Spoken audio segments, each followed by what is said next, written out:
Deus está conosco, por isso que nós estamos alegres. Aleluia! Graça e paz do Senhor Jesus. Hoje nós vamos ler em Atos 16, de 16 em diante. Você está com o esboço aí, dentro da revista, a gente vai seguir. Colocaram 22, mas de 16 em diante. Experiência de Paulo e Silas na prisão e por que eles foram presos e o que aconteceu. Esse mês a gente está trabalhando Atos do Espírito Santo. E hoje foi pregado discípulos multiplicadores. E vamos ver o que é que Deus quer falar para nós hoje à noite. Como a gente pode multiplicar em meio ao sofrimento. Atos 16, de 16 em diante. Está perto de alguém que não tem Bíblia ou ainda não achou Atos? Dá um help para ela aí. Certo dia, indo nós para o lugar de oração, encontramos uma escrava que tinha um espírito pelo qual predizia o futuro. Ela ganhava muito dinheiro para os seus senhores com adivinhações. Essa moça seguia Paulo e a nós gritando: estes homens são servos do Deus Altíssimo e anunciam o caminho da salvação. Ela continuou fazendo isso por muitos dias. Finalmente Paulo ficou indignado, voltou-se e disse ao Espírito: em nome de Jesus Cristo, eu te ordeno que saia dela. No mesmo instante, o Espírito a deixou. Percebendo que a sua esperança de lucro tinha se acabado, o dono da escrava agarraram Paulo e Silas e os arrastaram para a praça principal diante das autoridades.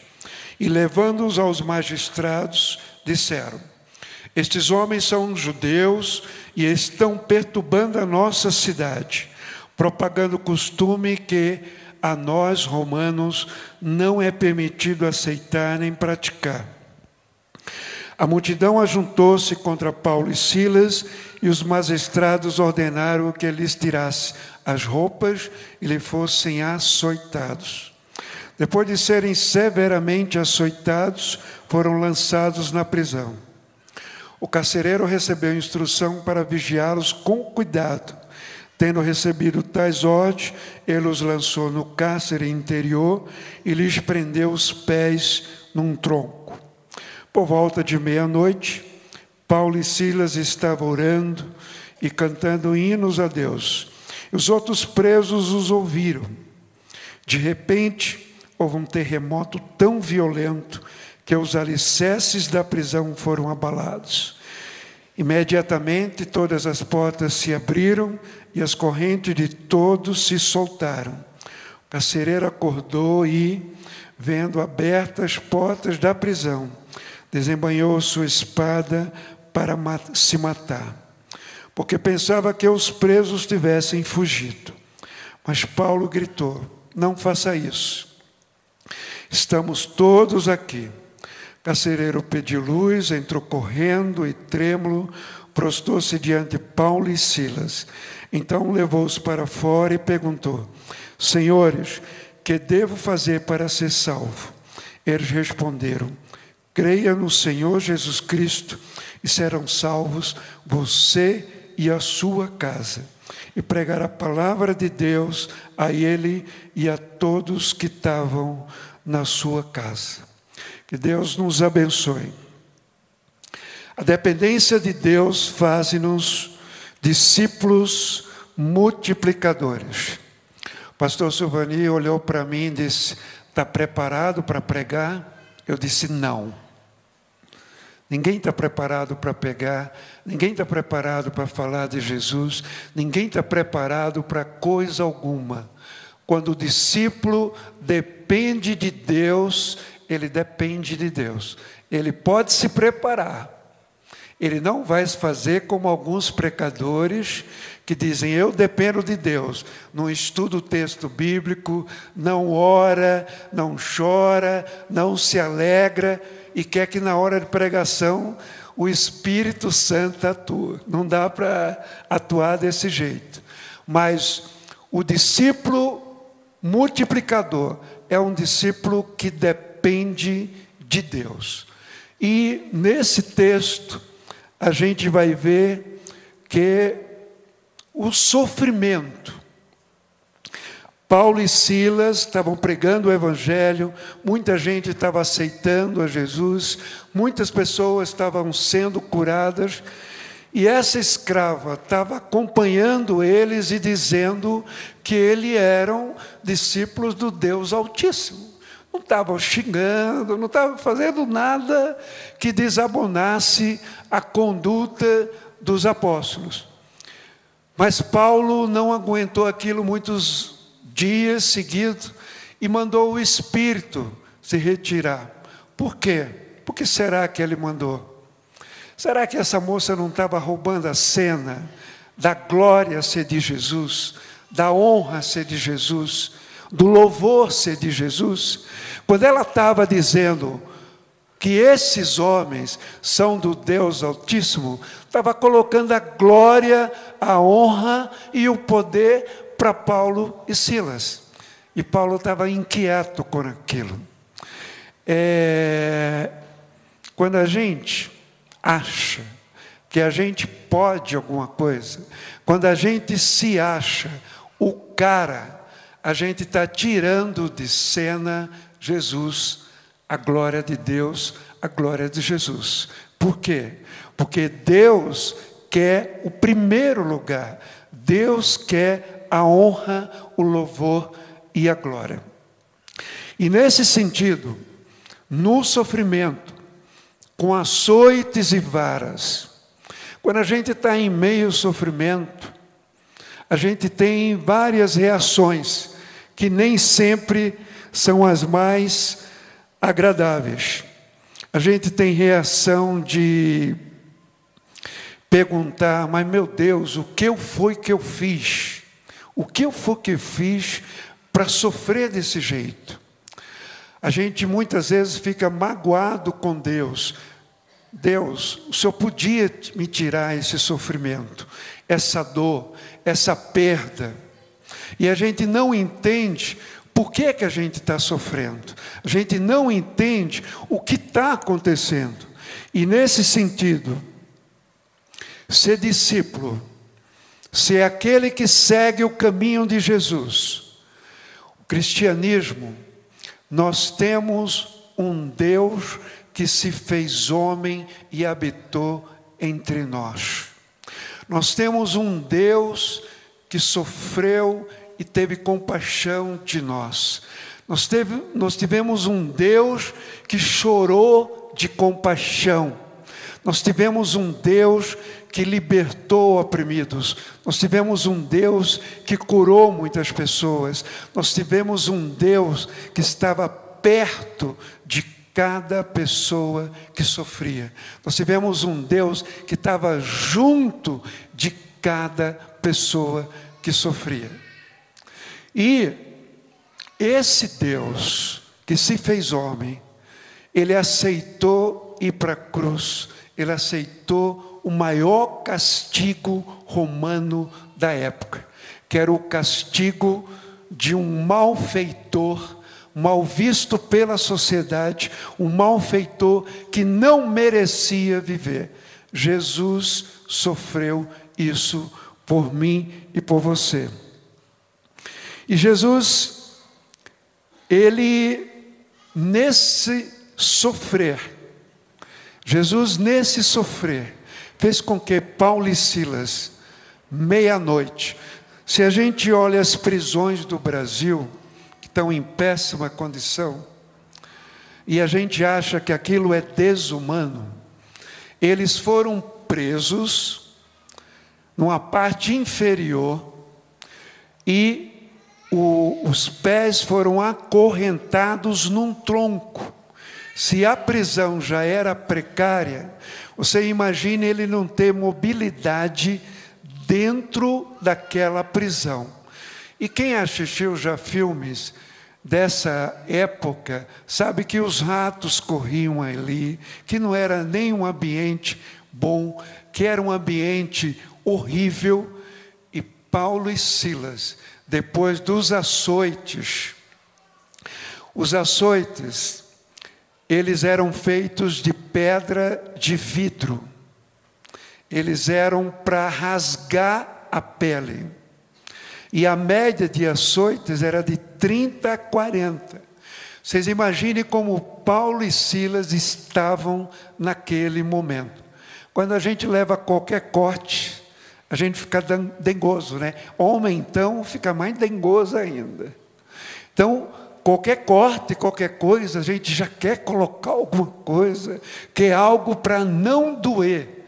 Imagina, Paulo e Silas sofreram 30, 40 açoites. As carnes rasgaram. Mas o cristianismo é paradoxal. Por quê? Ao invés de eles estarem bravos com Deus, magoados, de eles estarem tristes porque foram abandonados numa prisão daquela, com tantos açoites, o que eles fizeram? Eles cantaram. Eles cantaram, eles estavam louvando a Deus, eles estavam louvando a Deus. Você imaginou uma cena dessa? E os prisioneiros estavam ouvindo. Prisioneiros disseram, esse pessoal é meio piradinho, porque com tanta açoite, e eles ficam louvando a esse Deus que abandonou eles nesse local que a gente está. A gente fez muita coisa ruim, mas esses dois estavam falando de um Deus dele, não mereciam isso. Eles ficaram ouvindo. Aí, esse Deus que intervém, mandou um terremoto. Agora, um terremoto milagroso, né? Porque o terremoto, além de abalar a prisão, esse terremoto tirou todas as correntes dele. Imaginou, cheio de corrente lá, e de repente estava todo mundo liberto. E o carcereiro devia estar num ronco, talvez ele tivesse até apneia, né? Porque com um terremoto, as correntes todas jogadas, e ele continuou dormindo. Será que tem algum roncador assim, aqui? Né? Ele continuou dormindo. E quando ele acordou, ele imaginou, é claro, que todos os prisioneiros tinham fugido. Era o óbvio. Outro milagre. Os prisioneiros estavam lá. Paulo, não sei se deu uma pastoral carcerária naquela hora, certamente, né? Só, olha, ninguém foge, vamos ficar parado aqui, essa coisa vai se resolver. Certamente ele, como Luiz, foi pastor penitenciário naquele momento. Ele cuidou dos presos, que nenhum fugiu. Quando o carcereiro viu aquilo, ele disse, pronto, agora eu estou perdido. Ele tinha a responsabilidade sobre aquelas pessoas. O que é que ele fez? Ele pegou a espada e ia cometer suicídio. O que é que Paulo fez? Não faça isso.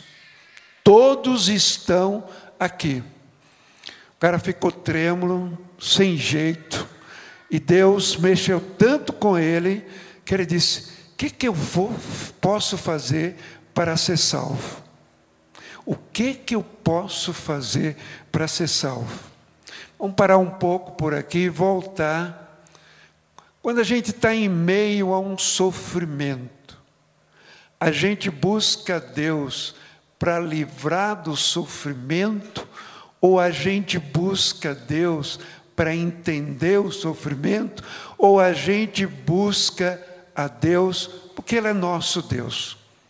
O que você faz quando você está em meio a uma notícia trágica, a uma perda, uma tragédia? Conversa um minutinho com a pessoa que está ao seu lado. Qual é a tua reação? O que é que você faz? Conversa aí. Queria ter ouvido para ouvir tudo isso. Paulo louvou a Deus. Paulo e Silas louvaram a Deus naquele momento.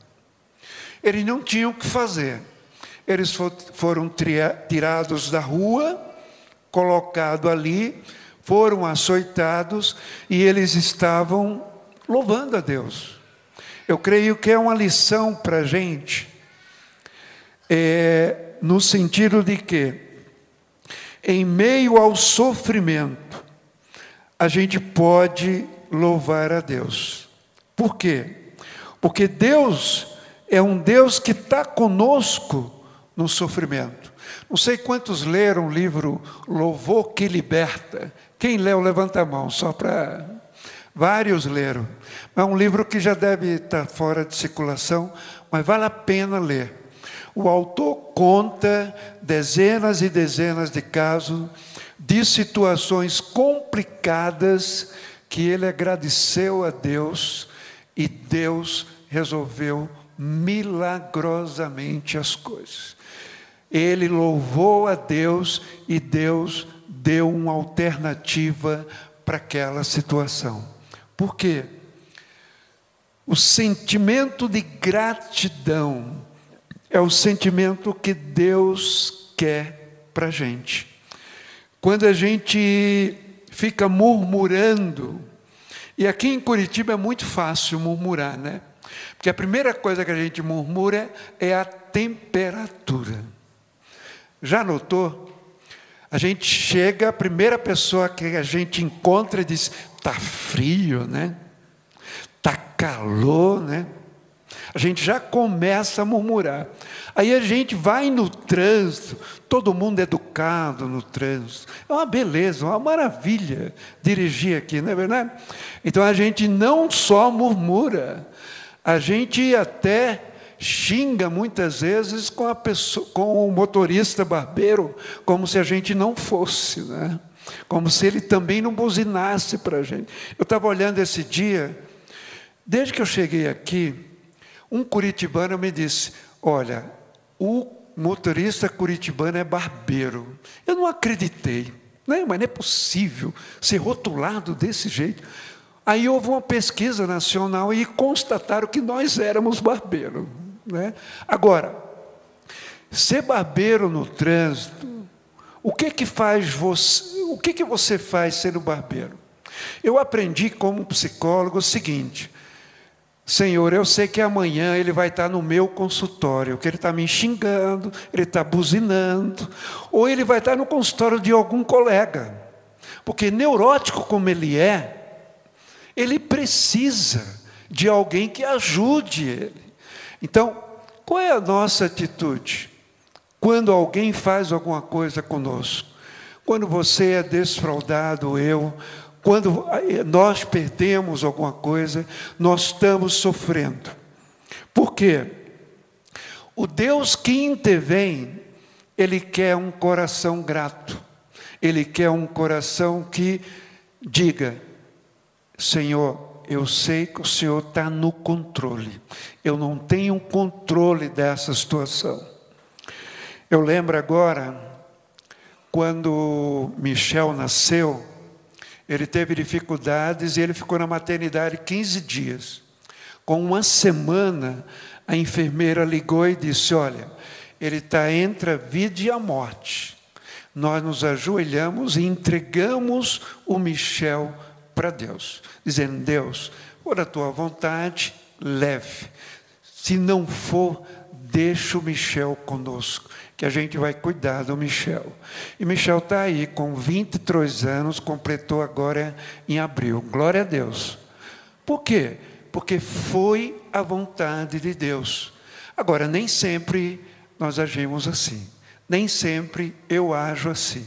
Mas o que Deus quer? Que a gente entregue para Ele a vontade, agradeça a Ele por toda e qualquer situação. Por quê? Porque esse Deus que está conosco no sofrimento, Ele está conosco na alegria, Ele está conosco na vitória, Ele está conosco em toda e qualquer situação. Eu queria que você abençoasse agora alguém, compartilhando rapidinho Qual foi uma notícia trágica? Algo que aconteceu com você, que você viu claramente a mão de Deus agindo naquele momento. Compartilhe agora. O que aconteceu na tua vida que você viu a intervenção de Deus? Deus dizendo, eu estou presente, eu curo, eu salvo, eu faço e aconteço. Compartilhe aí um pouquinho. Jesus, ele não negou o sofrimento. Jesus disse, no mundo tereis aflições, mas tende bom ânimo, eu venci o mundo. Vamos dizer isso? No mundo tereis aflições, mas tende bom ânimo, eu venci o mundo. Todos ouviram? Então vamos dizer.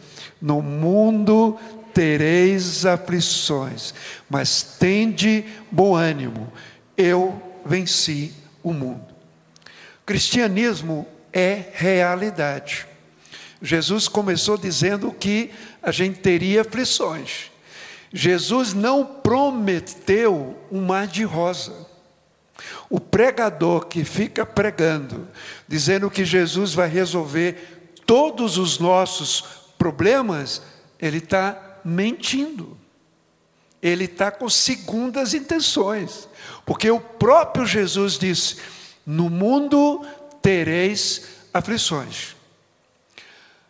Aí, se ficasse por aí, seria como no budismo. O Buda disse assim, a gente sofre porque a gente deseja. Se a gente para de desejar, a gente não sofre e fica no nirvana. E o maior desejo paradoxal do budista é desejar que não deseje. Complicado isso. Então, se ele não pode desejar para não sofrer, como é que ele tem o maior desejo de desejar que não deseje? Então, essa filosofia, ela tem muita dificuldade. Mas Jesus disse, tende bom ânimo. Bom ânimo é a gente se alegrar no Senhor. Bom ânimo é se alegrar com pequenas coisas.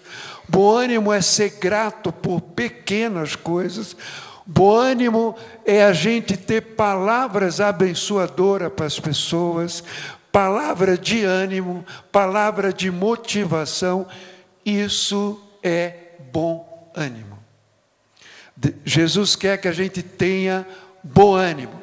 Agora, na autoridade de Jesus, Jesus só quer o bom ânimo porque ele prometeu também.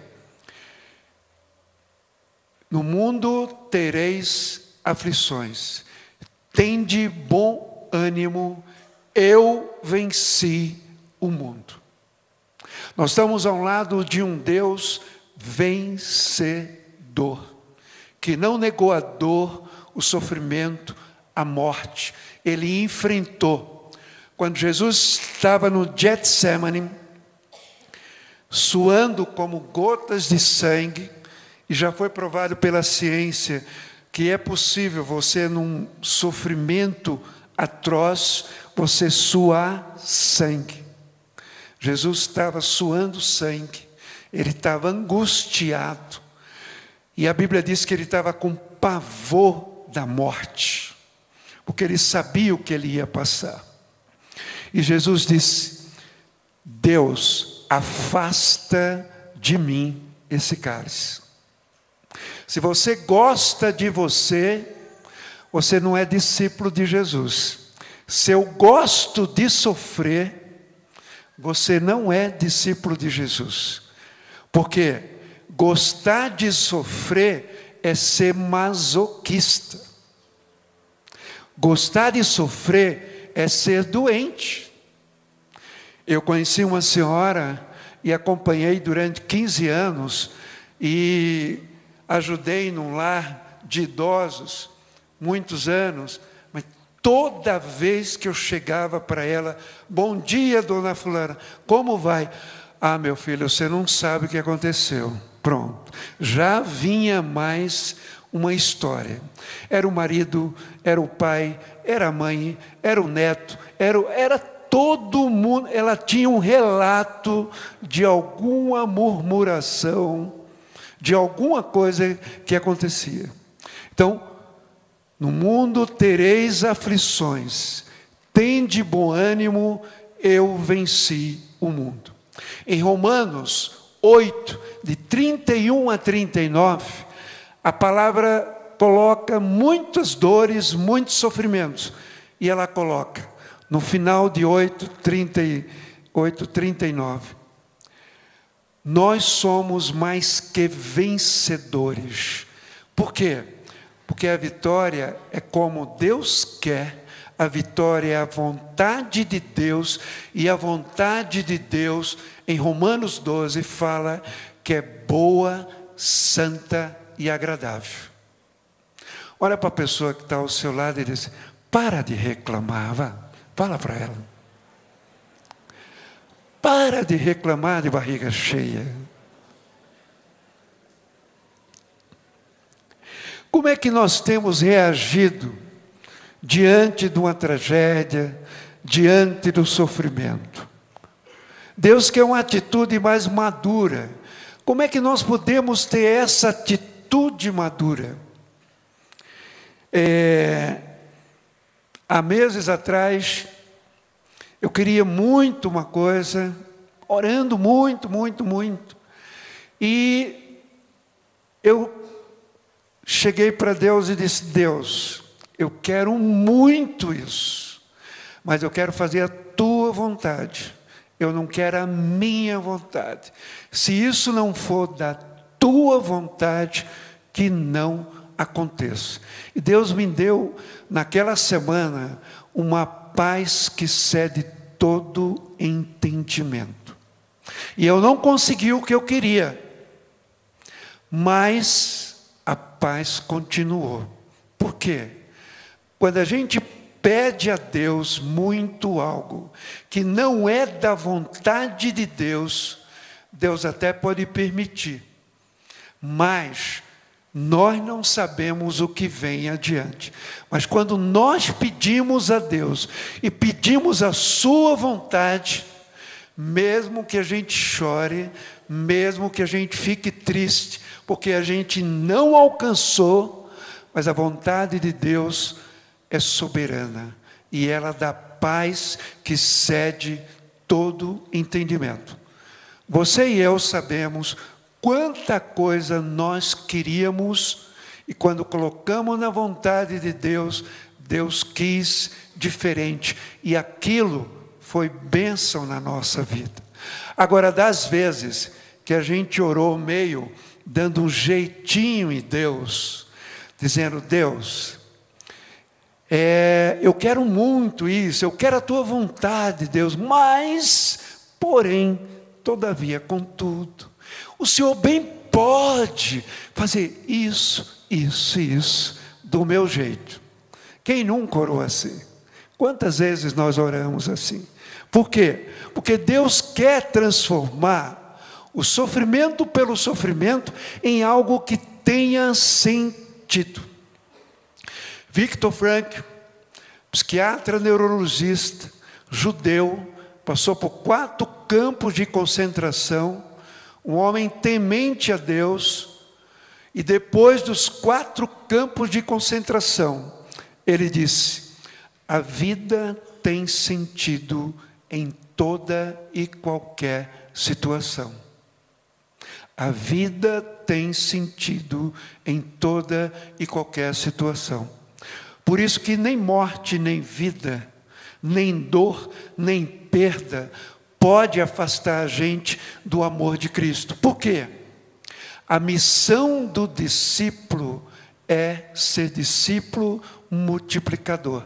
Agora, Deus quer que a gente contagie as pessoas pela nossa vida, não pela tagarelice. Eu fico olhando, às vezes, algumas pessoas que querem evangelizar, elas falam. Depois a pessoa olha assim e diz: eu respeito a sua religião, mas eu tenho a minha. Acabou por ali. Às vezes a gente tem um vizinho que nem dá bom dia, ou se dá bom dia é bem intencionado, entre aspas. Porque a gente já quer convidar para vir para o Natal da igreja, a gente quer convidar para alguma coisa. E o vizinho às vezes está lavando um carro, a gente não se oferece para ajudar. A gente não vai lá, pergunta como vai a família. O nome disso é evangelismo de processo. Se a gente quer ser discípulo multiplicador, a gente precisa conviver com as pessoas. A gente precisa ouvir as pessoas. A gente precisa ouvir algumas coisas que a gente nem gosta de ouvir. Só psicólogo e pastor ouve. Mas a gente precisa ouvir. As pessoas precisam. Pessoas estão tão carentes de ser ouvidas, que às vezes em ponto de ônibus, em ônibus, fila de banco, supermercado, a pessoa abre a vida dela. Já aconteceu com você? Então, quando a gente está espelhando a beleza de Cristo, como discípulo multiplicador, as pessoas vão vir a nós naturalmente. Deus manda as pessoas para nós conversarmos com ela sobre Jesus. Por quê? É o Espírito Santo que nos impulsiona. Alegria no sofrimento. Você tem se alegrado quando você está sendo constrangido em alguma situação? Você tem se alegrado quando você recebe alguma discriminação, algum preconceito?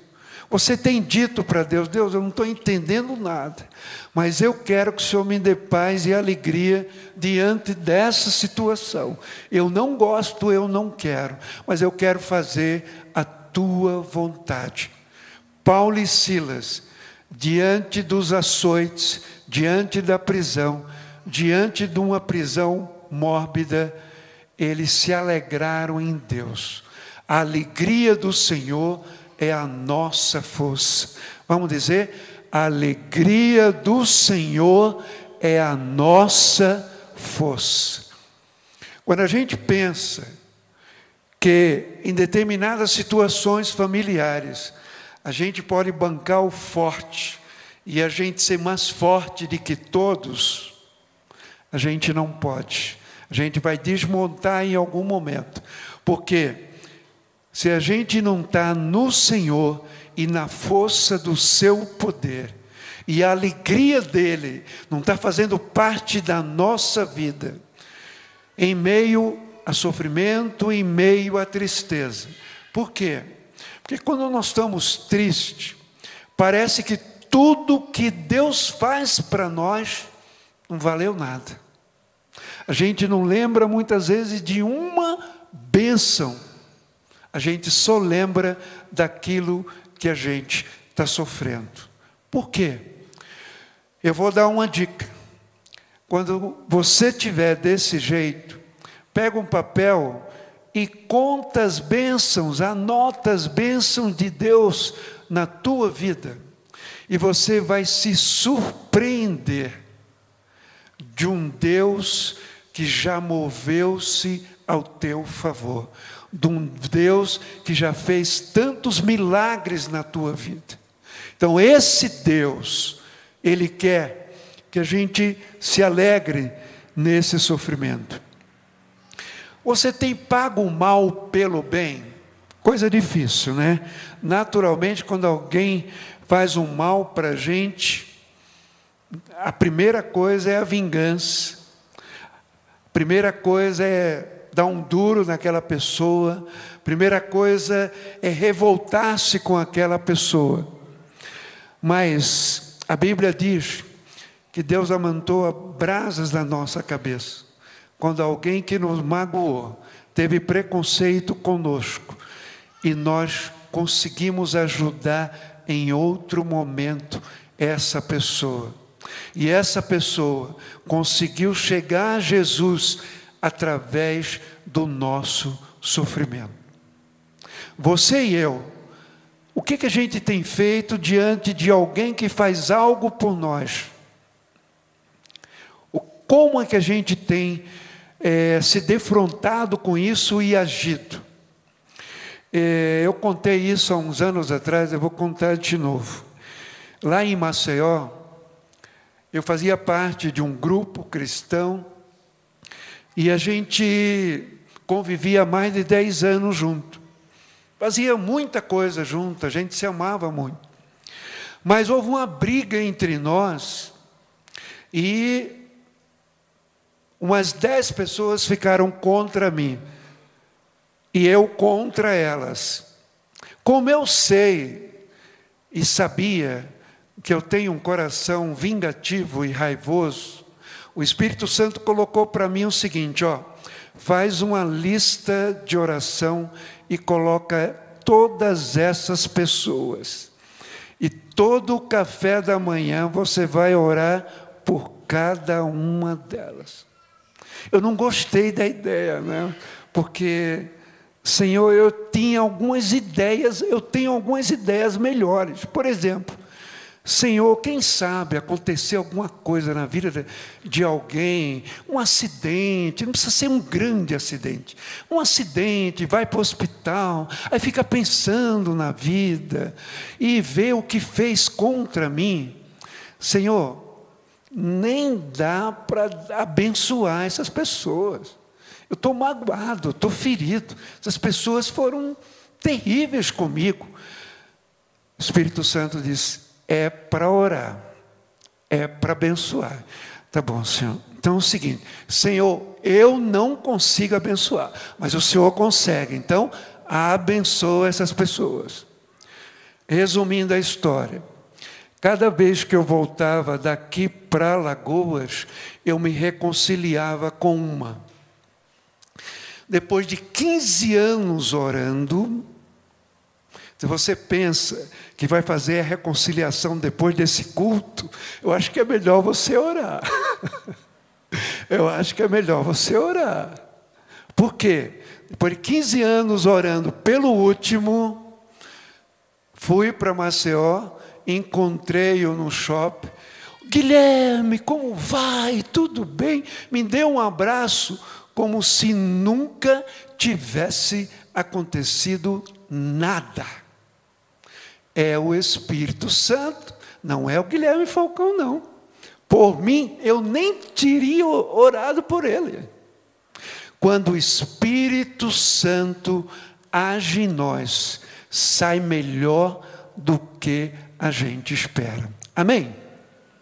Então,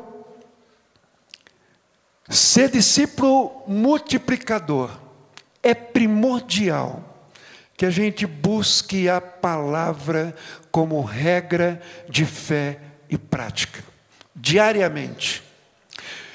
Não vá buscar a palavra, tem gente que diz, essa semana eu não senti vontade de ler a palavra. Mas que é isso? Você sente vontade de não comer e não come?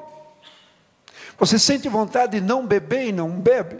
Você sente vontade de não trabalhar e não vai trabalhar e recebe o seu salário? Você sente vontade de não estudar, faz a prova e quer tirar 10?